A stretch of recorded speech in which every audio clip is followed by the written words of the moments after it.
Mark Schlereth doubled down on his Lamar Jackson and Baltimore Ravens criticism, bashing his playoff performance, his passing, and more. We talk about what he had to say and so much more coming up next year on Locked On Ravens.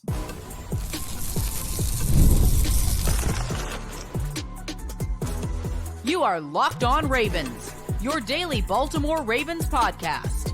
Part of the Locked On Podcast Network, your team every day. Welcome into another edition of Locked On Ravens, your daily Baltimore Ravens podcast. I am your host, Kevin Oestreicher of Ravens Wire, here with you on the Locked On Podcast Network, your team every day. Thank you so much, as always, for being here today and making Locked On Ravens a part of your day and your first listen each and every day. We're free and available on all podcasting platforms. That includes in video form on YouTube if you'd like to watch over there, also in audio form if you like to listen. It's the same show, so you're not missing out on any of our content, which is 5 days per week. We are so close to Ravens training camp. We're grinding through the lower period of the offseason. We are almost complete with it. Today's episode of Locked On Ravens is brought to you by FanDuel. Make every moment more. As playoffs wind down, the sports stop sportsing like we want them to, but this summer FanDuel is hooking up all customers with a booster bonus daily. That's right. There's something for everyone every day, all summer long. Visit FanDuel.com to get started. We are back. Hope everybody had a great 4th of July weekend. The Ravens are rookies report in less than a week. We are almost there. Obviously, rookies on July 13th and veterans on July 20th, with the Ravens having their opening game against the Chiefs earlier than everybody else, as they are the Thursday night opening game of the season. So naturally, that will happen. And we'll be talking about some training camp stuff throughout the course of the week.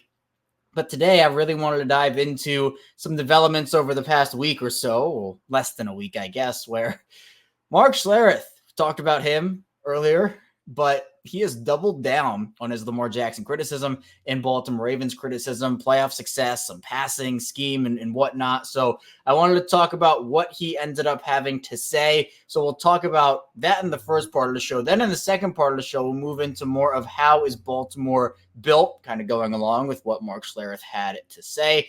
And then finally, we'll talk about the defensive line rotation, still my favorite position on the roster. So we'll dive into a bit about what that looks like and why, despite the fact that the players are the same, why it could look a little different this season. So I don't really know where to start with this Mark Schlereth stuff, if we're being honest, because there was a lot. Mark Schlereth was – okay, I guess let's start with what he actually said initially. There was a clip that surfaced. I can't even remember what day it was now, but I think it was last Sunday, if I'm not mistaken. It feels like forever ago.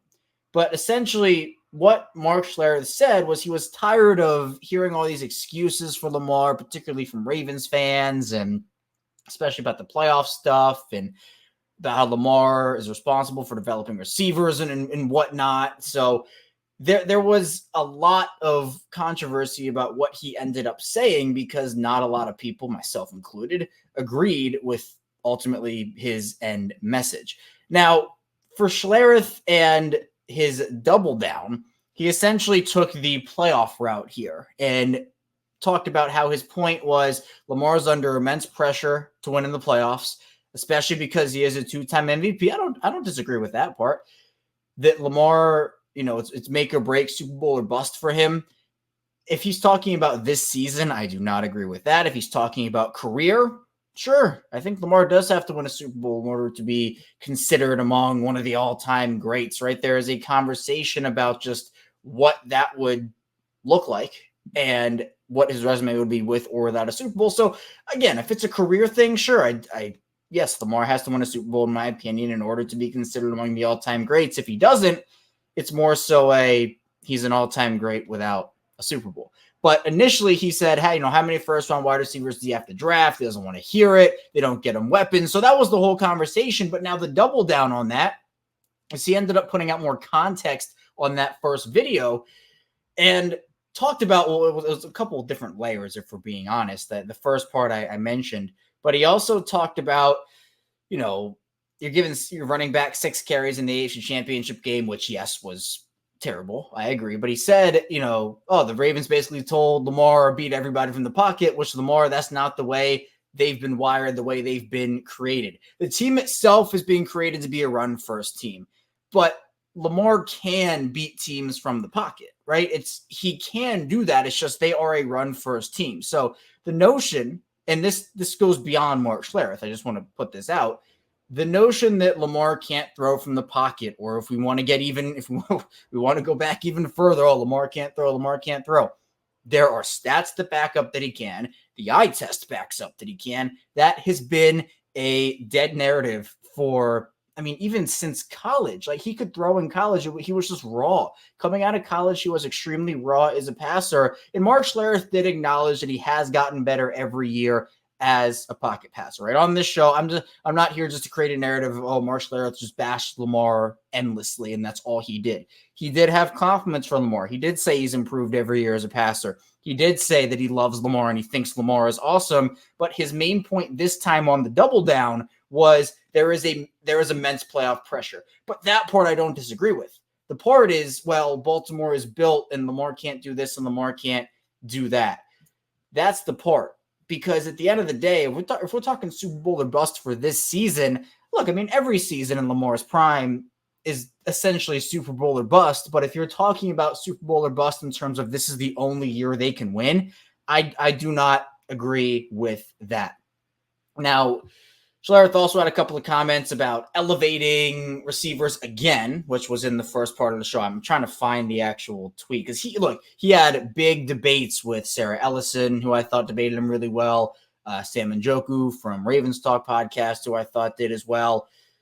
But again, he said, is the development of wide receivers dependent on the offensive system and the quarterback? It's just the way that development of wide receivers is phrased. I think quarterbacks can elevate receivers. Receivers can elevate quarterbacks. If you're talking about development of receivers, sure, better quarterback play, you can develop receivers, but that's just the wrong word. I'm not putting development of wide receivers on Lamar Jackson. I'm not putting it on any quarterback. I think elevating, like, does Patrick Mahomes elevate receivers? Does Lamar do it? Does Josh Allen, Joe Burrow, Herbert, Stroud, everybody, do those types of quarterbacks, those elite quarterbacks, do they elevate receivers? Yes. Are they responsible for the development of these guys? I think that's a little unfair here, if we're being honest. So, again, with Mark having higher expectations for MVP, sure, yeah, he's a two-time MVP. Expectations will be higher for that, right? He also talked about how Peyton Manning was crushed for not being able to win in the playoffs. I know a lot of people have that comparison, but at the end of the day, does Lamar need to perform better in the playoffs? Yes. Is Lamar responsible for, one, the way that the Ravens have gotten receivers in terms of, not going to get an A.J. Brown or, Stephon Diggs or any of those guys? He went out there. He said, hey, look, I love DeAndre Hopkins. I love Odell. I'd love to play with one of those guys. The Ravens went out there. They got him Odell. I think it's a transitional period for them. But it feels like we're not talking about some of the other quarterbacks, which, again, will be a conversation we have, I think, probably tomorrow about what a former NFL running back had to say about this whole thing.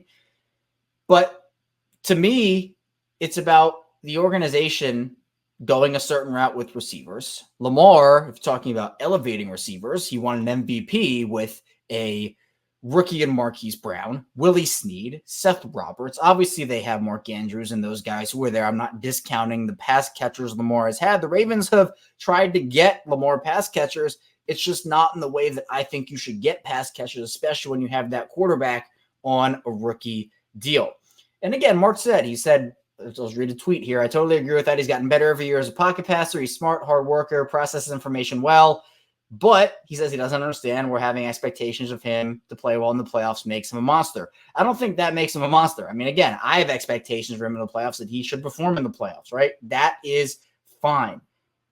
But the part of it is, he said, why do quarterbacks get together with their receivers to throw routes? Do you think it helps develop those receivers? Yes, it does. But again, Lamar does that stuff. There was literally a clip of 2 weeks ago of Lamar doing that. So, and again, I don't think Mark did clarify. He said that it's all on the quarterback to develop the receivers. He ended up clarifying it is not that. But again, if he had used the word elevate instead of develop, I would be in much more agreement with him. But I think it's more the quarterback elevates the receiver. Lamar's not out there teaching them how to run routes. He's getting together with them. He's showing them where he wants them to go, the nuances of where he likes to throw the ball, but that's not the development of the wide receiver. Lamar is not enhancing their skill set. He's enhancing their play because of the balls that he throws and the quarterback that he is. So I don't know. Then there's the whole stuff about the system. So we're going to get to that in the second part of the show here coming up, because there was a lot about the Ravens being built a certain way and, the system and receivers not wanting to play there, which again was part of the conversation we have here. So just a ton to unpack. We'll get back to it here on Locked On Ravens in the second part of the show. Stay tuned. Don't go anywhere. We'll be right back here. First, this show is brought to you by FanDuel. I love sports. I love them so much I never want them to stop, but as the playoffs wind down, we get fewer games, and the sports aren't sportsing like I want them to, but FanDuel lets me keep the sports going whenever I want. All I have to do is open the app and dream up bets anytime I'm in the mood. And this summer, FanDuel's hooking up all customers with a booster or bonus daily. That's right. There's something for everyone every day, all summer long. So if you're into baseball, Gunnar Henderson here in Baltimore for the Orioles is very much so in the MVP conversation alongside guys like Aaron Judge, etc. So FanDuel has those odds for you. Also for football, the Ravens and Chiefs are coming up on a week 1 showdown. Ravens open up as 2.5-point underdogs in that game. So if you want to get in on that action and that line, head over to FanDuel.com. Start making the most out of your summer. FanDuel, official sports betting partner of Major League Baseball. We're back, our second segment of Locked On Ravens. Kevin Oestreicher still talking with you here on this Monday. And appreciate everybody for being here today, making Locked On Ravens a part of your day. Be sure to like, subscribe on YouTube, follow along and subscribe in audio form as well. And also be sure to check out Locked On Sports Today with Peter Bukowski, who does a great job running you through all the biggest stories throughout the sports world, Monday through Friday. Now let's get back into this conversation, more so around how the Ravens have been built. We had a similar conversation last week, but now there are more comments based off what Mark Schlereth had to say to go and talk about here. So Sarah Ellison, who does a great job, ended up debating Mark on this whole topic and ended up putting out, a list of the receivers the Ravens have drafted over the course of their franchise history. And look, we can all acknowledge it is not a good list. So in terms of developing receivers, obviously that's not all on Lamar, but Mark ends up saying that, the 21 years of the Ravens history versus in the time Lamar was drafted, well, it's not like it's much better in the time Lamar was drafted. And then she ends up talking about how, they won 2 Super Bowls without hitting on those first-round wide receivers, but they traded for a veteran in Anquan Boldin, who, guess what? Without Anquan Boldin, do the Ravens win the Super Bowl that season? We have a veteran wide receiver on this show every single week in Qadry Ismail, who, while the defense was the story of that 2000-2001 team, still, having a vet like Q on that team certainly helped the offense, even though they weren't necessarily the high-flying, offense that we see the Ravens have now.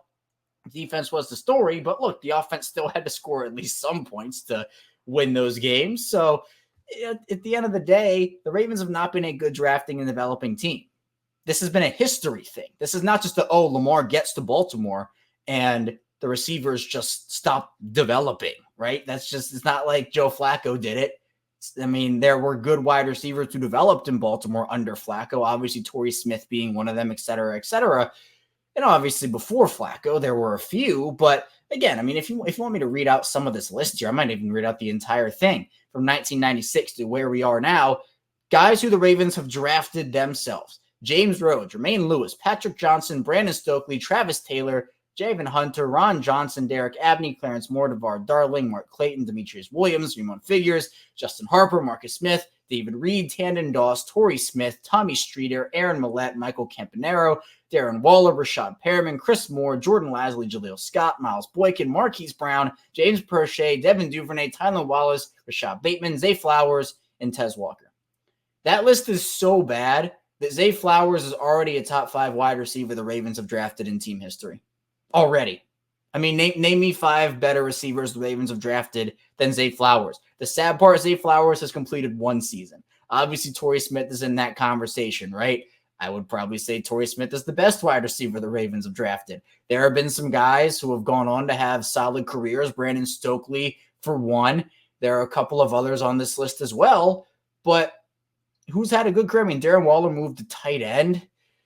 Marquise Brown is a I mean, he's a decent receiver. I put Marquise Brown in that conversation too. So arguably the Ravens have drafted better wide receivers for Lamar Jackson than they have over the course of their career in a supposedly, well, it is not supposedly, it is a high-level run-first offense.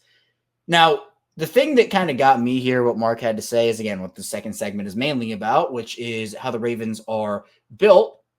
Mark ended up talking about how he called the game in 2018 when Joe Flacco returned from his injury. It was a healthy scratch that game. Obviously, the Ravens decided to go with Lamar, and the offense was super different. He couldn't execute it. Yes, Lamar and Joe were two different quarterbacks. The offenses were two different offenses because it just, that skill set was it was a gap. Lamar and Joe were very, very different. So you want to maximize the offense around the quarterback you have.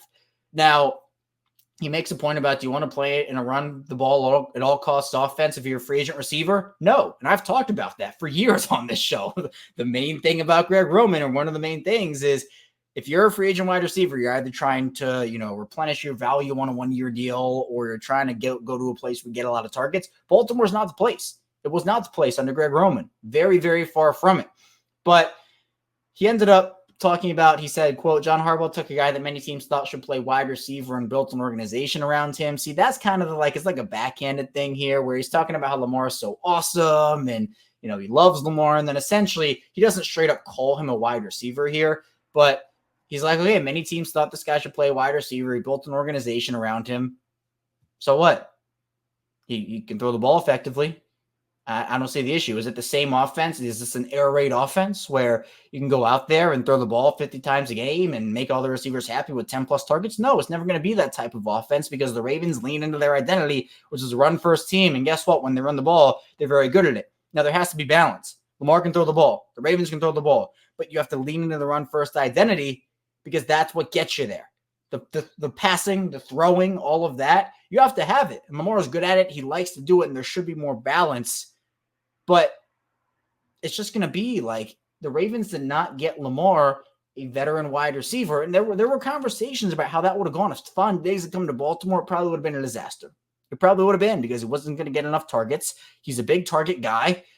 And that's just what it was. But again, I'm not blaming Lamar for having skills as a runner because he's talented as a passer and as a runner. I'm not blaming Lamar for that. So that's kind of my thing there as well. And it's just, I don't know. It feels like Lamar is once again getting punished for his ability as a runner, where receivers don't want to play there. And that's somehow Lamar's fault when it is clearly on record that receivers like Lamar, they would like to play with Lamar. It is the offense. Guys are on record saying it's the offense instead of Lamar. So it was a multi-day thing of Mark Schlereth doing this. And I still haven't found the comment of Josh Allen because there's that whole other part of this. I thought I had it, but I guess I lost it. But essentially it was about here's stuff about Josh Allen. No idea why Diggs has gone from Buffalo. The quarterbacks you mentioned are considered more traditional drop back than Lamar, although Lamar steadily improved in the pocket. None of the guys listed even have one MVP. They all get criticism. You're just sensitive to Lamar's. Lamar gets more criticism than those other quarterbacks. Who's in this comment? Josh Allen, Justin Herbert, Trevor Lawrence. Lamar gets more criticism than all of those guys. It's just true. I'm not saying that those other guys don't get criticism. I mean, there's criticism to go around. But to sit here and say that Lamar does not get criticized more or unfairly than a Josh Allen, a Joe Burrow, Trevor Lawrence, Herbert, whatever it may be, then you're just not paying attention. Because Lamar gets plenty of praise. He absolutely does. But it seems like his successes are minimized and his mistakes are amplified. That's just what it seems like. I'm not saying that Josh Allen does not get criticism for the turnovers, right? Or Trevor Lawrence for the inconsistencies or whatnot. That happens.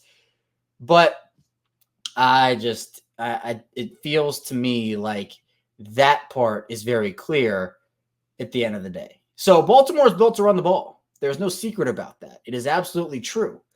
But that is part of leaning in and going all in for a player that has a specific skill set. Lamar is a player that can throw the ball effectively. He can do that. I'm not doubting that passing ability. We've seen it on display. You can watch the games. He's not going to throw for 300 yards a game. Part of the reason why Lamar's looked this way as a passer, or looked at this way as a passer, is because he might have a game where he throws for 120 passing yards on 19 attempts. But the Ravens win by 25 points because their offense is that predicated on the run game. Who cares if you win the game by 25 and throw the ball 19 times? Does that make you any less of a quarterback if you are efficient and effective doing it? Even if Lamar goes 12 of 20, let's say, for 191 yards or something like that, or 202 yards, and the Ravens win by 27. Are we discounting that Lamar can do that, where he can impact the game in so many other ways, but it's about the system? It's just, it's this whole level. It's multi-tiered. It is so, it's such a complicated conversation. Honestly, I had some trouble keeping up with the whole thing as it was going on. But does Lamar have pressure in the playoffs to win? Yes, he does. He should. He's a two-time MVP. He has to perform in the playoffs. I'm not arguing that. Is there some level of the Ravens offense is different, which means receivers might not want to play with the Ravens based off of potential target share? Sure. I think there's a certain type of wide receiver that wants to play with the Ravens, but I think that is shifting the other way, as we talked about last week, because of Todd Monken and the more balance we should see out of this team. But I'm not going to sit here and criticizing Lamar for elevating receivers, which he has done. He has done it. He's elevated those receivers. Has he developed the route running of Zay Flowers or Rashad Bateman? No. That's not his job. His job is not to develop receivers. His job is to elevate receivers, and he does that. So I'm sitting here defending him because there is criticism when it is due. I've been critical of his playoff performances when it is needed. When he's played well in the playoffs, I've praised him. When he's played poorly in the playoffs, I've criticized him. But we can't put on the blinders one way or the other and say that he is a perfect quarterback or he is a terrible one. He is a great quarterback. Is he perfect? No. But he also doesn't deserve some of the criticism he gets while deserving other criticisms. So I try to be fair. I try to be just. Obviously, it is a very open-ended conversation, but that's my point of view on the whole very complicated situation. Coming up, we'll move over to defense, though. Talk about the defensive line rotation. Still the same as last season, but it could look a little different. Stay tuned. We'll talk about why next on Locked On Ravens. First, this show is brought to you by eBay Motors. Passion, drive, and patience, the formula for winning championships, is also what keeps ride or die alive. eBay Motors is everything you need to maintain a vehicle and level up complete performance, superchargers, roof racks, exhaust kits, LED headlights, and more. Whether you're into speed, power, or style, eBay Motors has it covered. With over 122 million parts, so the more ride or die, you'll always find exactly what you're looking for. And with eBay Guaranteed Fit, your ride is guaranteed to fit your ride every time or your money back. Because with eBay Motors, you're burning rubber, not cash. Although pricing you to the prices you want, it's easy to make your car the MVP and bring home huge wins. Keep ride or die alive at ebaymotors.com. Elsewhere, exclusions by eBay Guaranteed Fit, only available to U.S. customers. And this show is brought to you by DK Law Group. When you need a law firm, do you want the legal runaround, or would you rather have a no-nonsense approach? Well, you get the latter with DK Law Group. DK Law Group is a Maryland-based law firm who is redefining the legal process with their modern approach. DK Law Group specializes in real estate law, estate planning, business law, and family law. They're tech-savvy. They treat clients like family, and they focus on keeping your legal solutions simple. DK Law Group is a woman-led firm with Diana Kahn at the helm. Diana has been called an unparalleled legal expert by some. One of the things I'll quickly notice with DK Law Group is their transparent pricing. They believe in clarity and cost and no one left in limbo. DK Law Group knows that speed is key. By leveraging technology, DK Law Group streamlines the process to serve you better and faster. Contact DK Law Group today at dklawmd.com. Locked On listeners can call today to schedule a free 30-minute consultation when you mention the tagline Empowering Legacies.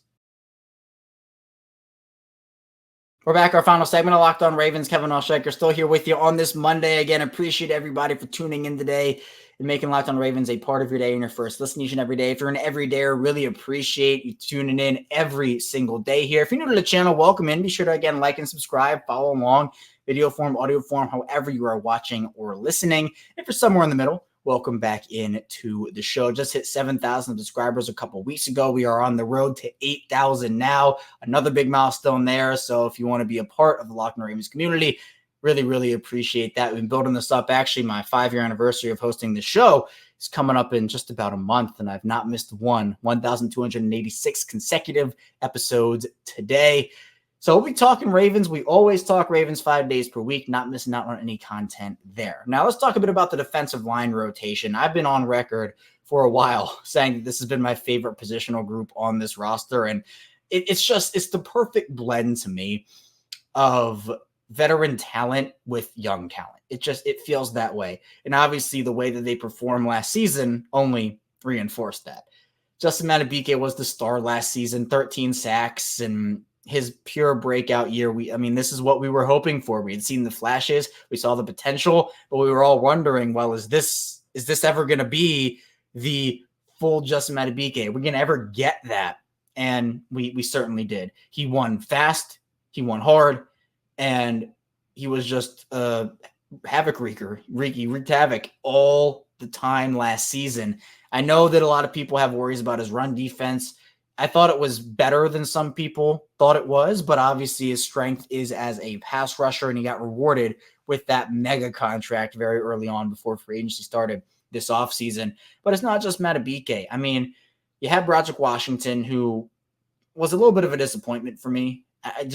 He signed the extension, and I didn't really notice him a ton last season. Not to say he didn't do anything, but I expected more based off of the extension, and it really felt like he wasn't making as big of an impact as I thought. Maybe it will be a bit different this season, but I don't know what his role is going to be, because honestly, the player that I expect to get the big role here is Travis Jones. And for me, Travis Jones is the player that is my pick. I've been on this for a couple of months now, honestly, really since the season ended. He's my pick for breakout player of the year for this Ravens team. He is incredible as a pass rusher. He can move linemen. He has an array of pass rushing moves. He's quick off the line. He has that power to him, but also as a run defender, he's extremely solid. I mean, he is a two-way player for this team, and I expect him to get a major role, especially with Michael. And I know it's not a one-for-one trade-off, right, with some of these guys, but I expect the Ravens to manage Michael Pierce's snaps a little bit more, and I expect the younger guys to step up more so. Pierce was, in my opinion, the most underrated player on the Ravens last season. He was so good for them, whether it be eating up double teams, taking up space in the run game. He also pushes the pocket. He is an underrated pass rusher where his sack stats aren't going to show that necessarily, but he is still a guy that you must account for if you're an offense in terms of pass rushers. So that's where it is. It's five guys, right? It is Madubuike, it's Pierce, it's Broderick Washington, Travis Jones, and Brent Urban is the fifth. And that is a very steady defensive line rotation, and one that I expect to, again, have a major, major impact for this team this season. Because I think, again, and I've said this before, when you talk about pass rush, I think everybody just looks to outside linebackers and looks to the edge position and says, well, the Ravens, you have to get all your production from Van Noy and Owe and Ajabo and all these guys, and that's your pass rush. Well, no. Interior pass rush, I mean, that was the Ravens' bread and butter last season with Madubuike and all those guys. Outside pass rush and interior pass rush work hand in hand together. I get sacks are important, but you can talk about pressures as well, and hurries and knockdowns and whatever advanced stats you want to talk about, and just basic stats too. The Ravens, to me, have a balanced defensive line, both in terms of run defenders and pass rushers, young talent and veteran talent, and that to me is why it is one of the better rotations in the league and my favorite spot on the roster. But I do expect Travis Jones to have more of a role this season, right? They're not going to decrease Madubuike's role. They're not, I think in terms of just saving Michael Pierce, they probably should, and I expect they will. But Travis Jones, to me, that's a guy I'm watching out for. I will shout it from the rooftops. I think Travis Jones is going to have an absolutely incredible season this year. That's all I have here today, though. I'm Locked on Ravens. Really appreciate everybody for tuning in. Again, be sure to subscribe here on YouTube and here in audio form as well, whether you are watching or listening. Really appreciate the community, whether you are in video form or audio form. Same show, both video and audio, 5 days per week. Plus, we do bonus content. We do live shows. So we have a lot coming your way here on Locked on Ravens. Coming up tomorrow, more Ravens content. So be sure to stay tuned for that. I'll see you right back here tomorrow on Locked on Ravens.